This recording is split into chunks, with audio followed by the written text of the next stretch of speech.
আসসালামু আলাইকুম প্রিয় এসএসসি 26 ব্যাচের স্টুডেন্টরা।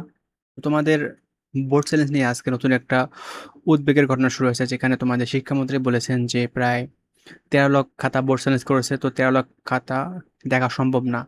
এবং এই কথাটা বলার পর থেকে তোমাদের মনে অনেক প্রশ্ন ঘুরপাক খাচ্ছে যে আবেদন তাহলে কি বাতিল হবে?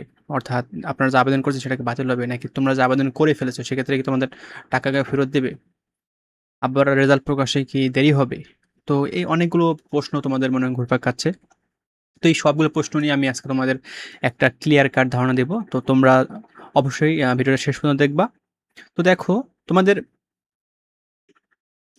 বোর্ড সায়েন্সের সবচেয়ে বড় আপডেট সেটা হচ্ছে, দেখো এখানে বলা হয়েছে যে, দাঁড়াও একটু ওয়েট করো। দেখো, তোমাদের বোর্ড সায়েন্সের সবচেয়ে বড় আপডেট, তোমাদের প্রায় 13 লক্ষ আবেদন জমা পড়েছে। এখন 13 লক্ষ আবেদন পত্র জমা পড়েছে, 13 লক্ষ স্টুডেন্ট না। মনে রাখবা, তোরা একটা স্টুডেন্ট ৩ থেকে ৪ টা সাবজেক্টে ফেল করেছে বা খারাপ করেছে। সে ৩ থেকে ৪ টা সাবজেক্টে আপনার বোর্ড সায়েন্স করেছে। তো এই ক্ষেত্রে হচ্ছে 13 লক্ষ আবেদনপত্র জমা পড়েছে। দেখো, সারা দেশে আ আ মোট শিক্ষা বোর্ড মিলিয়ে, অর্থাৎ যে কটা শিক্ষা বোর্ড আছে সবগুলো শিক্ষা বোর্ড মিলিয়ে প্রায় 13 লক্ষর মতো উত্তরপত্র জমা পড়ছে। তো এই 13 লক্ষ খাতা একবারে দেখা সম্ভব না বলে জানিয়েছেন আপনার শিক্ষামন্ত্রী। তো এটি এখন পর্যন্ত সর্বশেষ প্রকাশিত হিসাব। আর আবেদন আরও বাড়তে পারে, কারণ আজকে তো লাস্ট ডেট এবং বিপুল আবেদন নিয়েই নতুন অনিশ্চয়তা তৈরি হয়েছে। তো এতগুলো আবেদন করেছে, তার ফলে আপনার একটা অনিশ্চয়তা তৈরি হয়েছে। দেখো, তো এখন আমরা দেখব যে 13 লাখ শিক্ষার্থী নয়, এই সংখ্যাটা বুঝতে হবে আমাদের।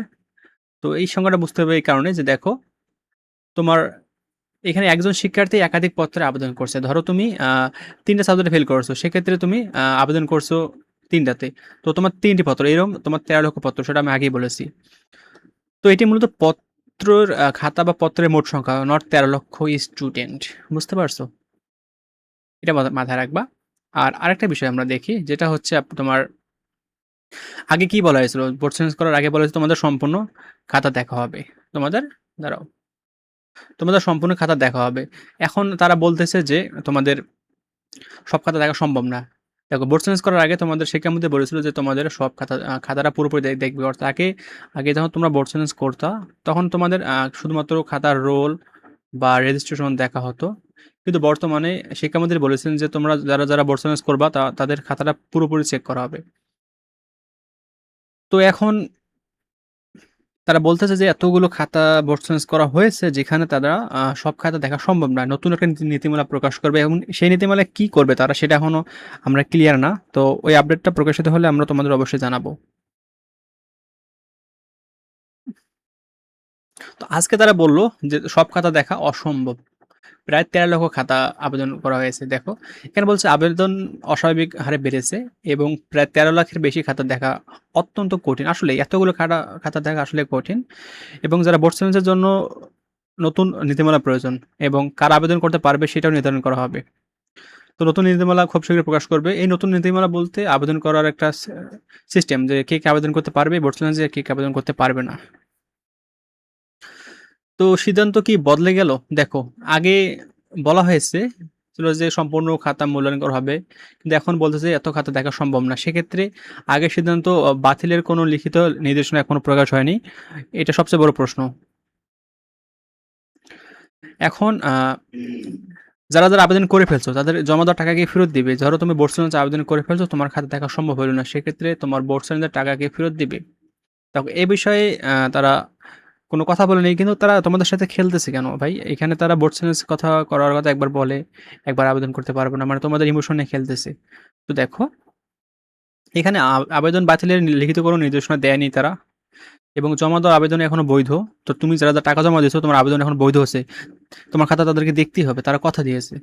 তো শিক্ষার্থীদের নতুন করে কিছু অর্থাৎ শিক্ষার্থীদের নতুন করে কিছু করতে বলা হয়নি, অর্থাৎ জাস্ট শিক্ষামন্ত্রী বলেছে।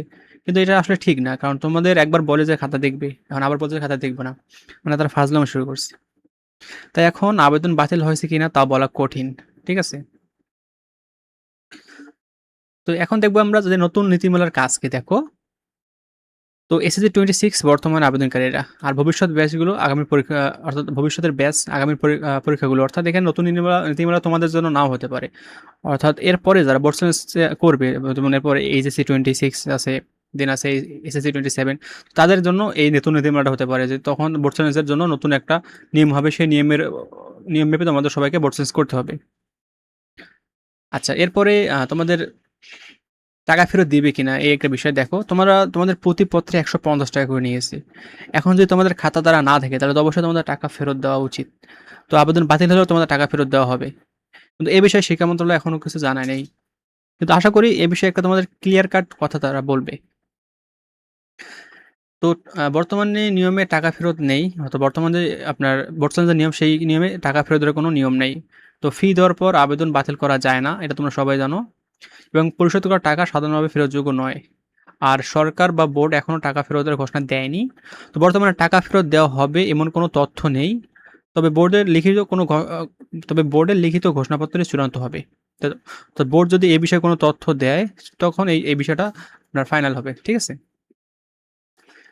তো আবেদন বাতিল করলে কি করা উচিত? দেখো, যদি শিক্ষা বোর্ড নিজে আবেদন বাতিল করে তাহলে অবশ্যই লিখিতভাবে জানাতে হবে। কেন বাতিল করলো? আ তো টাকা ফেরত দিতে হবে এবং ফল যাচাই পদ্ধতি সম্পূর্ণ সবকিছু তাদেরকে বলতে হবে। কেন তারা আবেদন বাতিল করলো, ঠিক আছে? এবং শিক্ষার্থীরা এত কষ্ট পাচ্ছে কেন? দেখো, তাদের দুশ্চিন্তা করাটা বাস্তব। দেখো, অনেকে অল্প নাম্বারের জন্য ফেল করেছে, আবার অনেকে প্রত্যাশার চেয়ে অনেক কম নাম্বার পেয়েছে, আবার অনেকে কলেজে ভর্তি নিয়ে চিন্তিত, আবার অনেকে পরিবার বা সমাজের চাপের মধ্যে রয়েছে।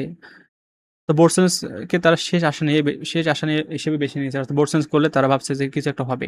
তো তাদের ইমোশন নিয়ে হচ্ছে আপনার শিক্ষামন্ত্রী বা শিক্ষা বোর্ড খেলতেছে। তো আবেগ নিয়ে খেলা হচ্ছে কেন? দেখো, শিক্ষার্থীদের মনে একই প্রশ্ন। আগে আশা দেওয়া হয়েছিল, এখন অসম্ভব বলা হচ্ছে কেন? আবার রেজাল্টের কোনো তারিখ নেই, নীতিমালা কোনো পরিষ্কার নেই। তবে ইচ্ছাকৃতভাবে আবেগ নিয়ে খেলা হচ্ছে এমন কোনো প্রমাণ নেই। মূল সমস্যাটা হলো পরিষ্কার তথ্যের অভাব এবং যোগাযোগের ঘাটতি। অর্থাৎ একসময় তারা একেক সময় একেক কথা বলেছে, যারা তোমাদের মূলত অনেক ইমোশনাল গড়ে তুলতেছে। একসময় তারা বলতেছে তোমাদের সব খাতা দেখা হবে, আবার এখন বলছে তোমাদের খাতা দেখা সম্ভব না। তো শিক্ষা বোর্ডকে কি জানাতে হবে? দেখো, ৪ টি প্রশ্নের উত্তর শিক্ষা বোর্ডকে দিতে হবে। দেখো, সব আবেদন করা খাতা দেখা হবে কিনা? এই উত্তরটা তাদের দিতে হবে এবং সম্পূর্ণ মূল্যায়ন হবে কিনা? আর হচ্ছে নতুন নীতিমালা কাজের জন্য এবং ফলাফল ঠিক কবে প্রকাশ করা হবে? এই ৪ টা প্রশ্নের উত্তর তোমরা শিক্ষা বোর্ডের কাছ থেকে পাচ্ছ এবং এই ৪ টা প্রশ্নের উত্তর তোমরা অবশ্যই পাবা। কারণ ২-১ এর মধ্যে তারা একটা অফিসিয়াল সার্কুলার বা নোটিশ প্রকাশ করবে। তো রেজাল্ট প্রকাশে দেরি হবে কেন? দেখো, প্রায় ১৩ লাখ খাতা দেখতে সময় লাগবে। তাই রেজাল্ট প্রকাশ করতে কিছুটা দেরি হতে হবে, এটা স্বাভাবিক। তো রেজাল্ট প্রকাশের তারিখ এখনো অফিসিয়াল ভাবে দেয় নাই। তবে আশা করা যায় ৪ থেকে ৫ অক্টোবর এর পরে বা এর মধ্যে দিতে পারে তোমাদের রেজাল্ট। তো কলেজ ভর্তি নিয়ে কি হবে? দেখো, যারা এসএসসিতে পাস করছো এসএসসি পরীক্ষায় তারা অবশ্যই আবেদন করবা কলেজ ভর্তিতে এবং যারা ফেল বা খারাপ করছো তারা একটু অপেক্ষা করবা। তোমাদের জন্য সুযোগ অবশ্যই দিবে শিক্ষা বোর্ড। এই নিয়ে চিন্তা করার কোনো কারণ নেই। এবং যারা ফেল করেছে তাদের ভবিষ্যৎ কি? দেখো, বর্তমানে যাদের ফেলে আসছে তারা মানসিকভাবে প্রস্তুতি নিয়ে পরের বছর পরীক্ষা দেওয়ার জন্য পড়াশোনা শুরু করে দাও। যদি তোমার পাস আসে তাহলে তোমার লাক ফেভার করবে। আর যদি না আসে সেক্ষেত্রে তুমি অরিজিনালি ফেল করেছো। চেষ্টা করো পুনরায় কামব্যাক করার। এখন হচ্ছে রেজাল্ট পরিবর্তন না হলে কি করবা? দেখো, তো যদি তোমার রেজাল্ট পরিবর্তন না হয় সেক্ষেত্রে মানসিকভাবে শক্ত হবা এবং পুনরায় ভালো কিছু করার চেষ্টা করবা।